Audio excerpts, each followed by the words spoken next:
is Antoine MClairn, and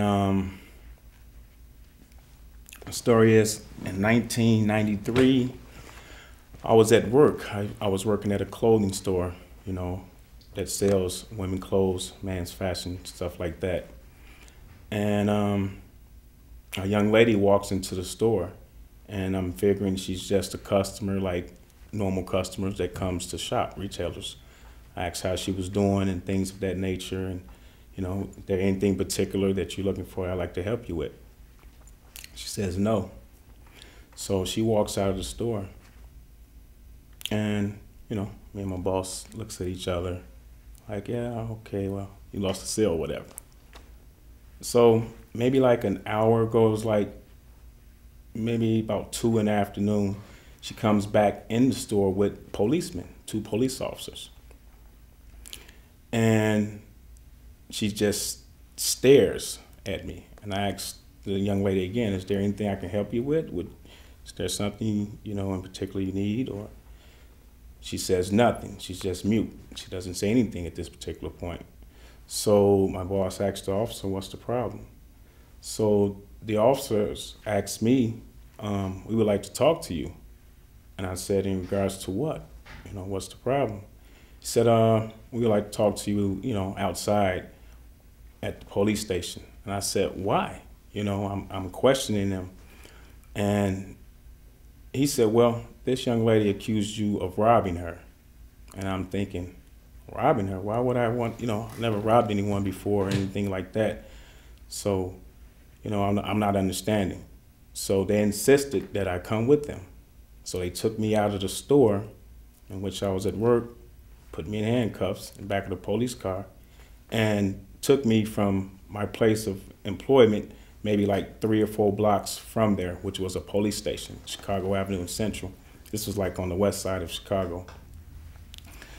So when I get there, I'm really mind blown now. I'm confused. I'm not understanding why would, these officers just pick me out of my place of employment and bring me to the police station and ask me about a robbery that I never did or never took place or don't have any knowledge of it at all.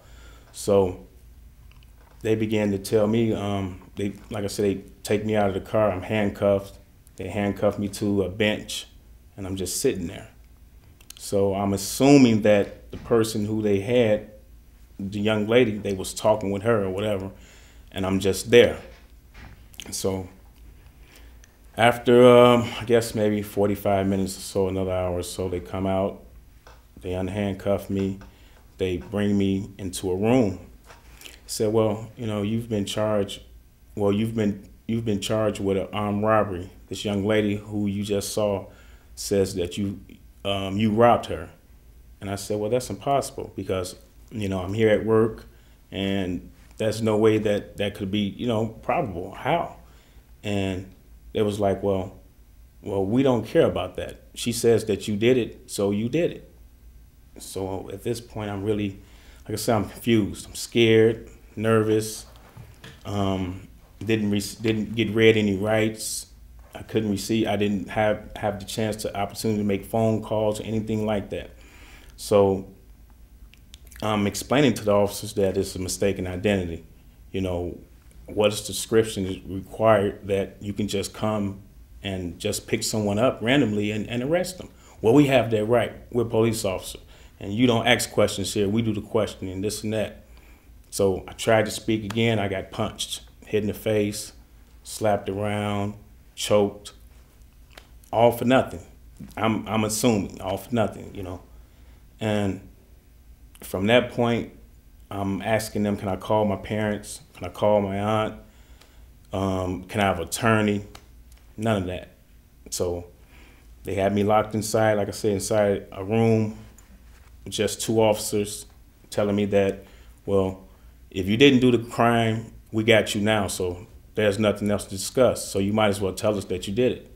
I said, no, I'm not gonna admit to anything that I didn't do because it's not right. And I feel that I'm being, my rights are being violated because I haven't talked to a lawyer. You guys haven't let me call home or anything like that. Well, we make the rules. This is what we do. So you have to deal with it.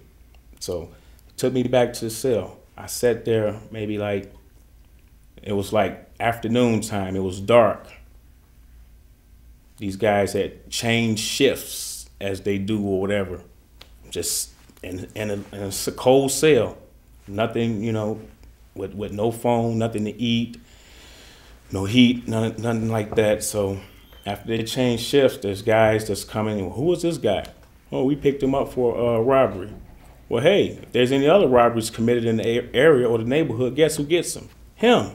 So I'm at this point, I'm very emotional. I'm tearing up, crying, I'm going through all kind of things. And at the end of the night, they tell me, well, all of this will be resolved probably in the morning. If you say it's a mistaken identity, it's a mistake, this and that.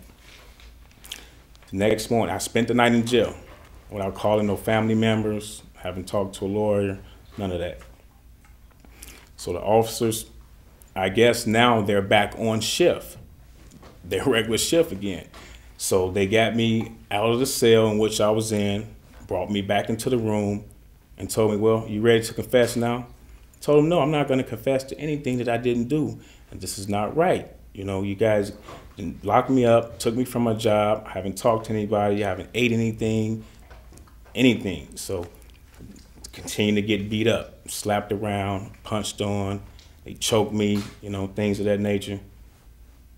Took me back to the cell. I sat there maybe like another 5 or 6 hours. At this point, I'm really just praying. I'm just, like I say, confused. I'm angry at the justice system.